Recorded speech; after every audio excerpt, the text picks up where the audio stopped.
আজ আমার এই অ্যাডিনিয়ামটা রিপোর্ট করব। টবটা থেকে রুটস একদম বাইরে বেরিয়ে গেছিল নিচ দিয়ে, তাই জন্য আমার মনে হলো একে রিপোর্ট করাই প্রয়োজন। কিছুদিন আগেই উপরের ডালগুলো কেটে দিয়েছিলাম, আজকে রিপোর্ট করব। এই দেখুন, আমাকে পুরো টবটা ভেঙে বের করতে হয়েছে গাছটা। অ্যাডেনিয়াম মরু এলাকার গাছ, তাই জন্য আমি 1 ভাগ মাটি নেব আর 2 ভাগ নেব বালি। সেই অনুযায়ী আমি কিন্তু মাটিটা রেডি করব। এখানে আমি মাটিতে একটু স্যাফ মিশিয়ে নিচ্ছি।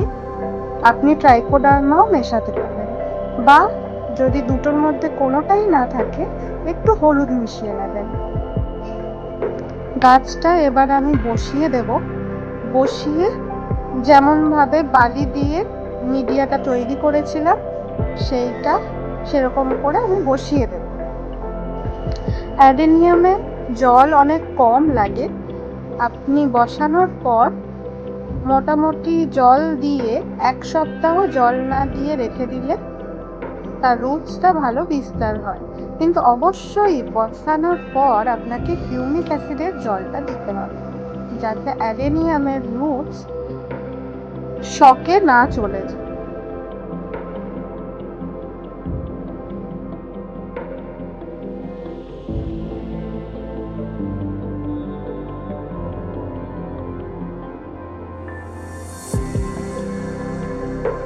পুরো মাটি দিয়ে এবার ফিল করে নেব টবটা, আর সাথে দেব 1 চিমটে মতো এপসাম সল্ট।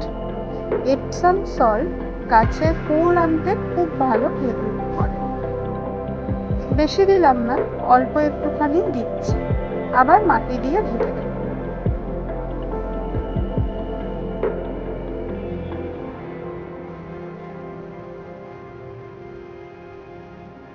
অনেকে দেখেছি অ্যাডেনিয়ামে রোজ জল দেন, তাতে কিন্তু গাছটা খুব তাড়াতাড়ি নষ্ট হয়ে যাবে।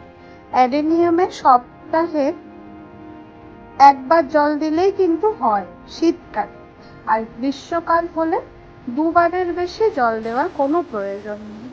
অ্যাডেনিয়াম একটুখানি শুকনো শুকনো মাটি পছন্দ করে, আর অবশ্যই মিডিয়া যেন ওয়েল ড্রেনড হয়, মানে জল দিলে জল যেন নিচ থেকে বেরিয়ে যায়, সেটা খেয়াল রাখবেন। কয়েকদিন পরেই এর মধ্যে থেকে পাতা আসা শুরু হবে, তখন আমি গাছে একটুখানি এনপিকে দিই। ব্যাস, এইটুকুই এর যত্ন। এরপরে গাছটা সুন্দরভাবে ফুলবে।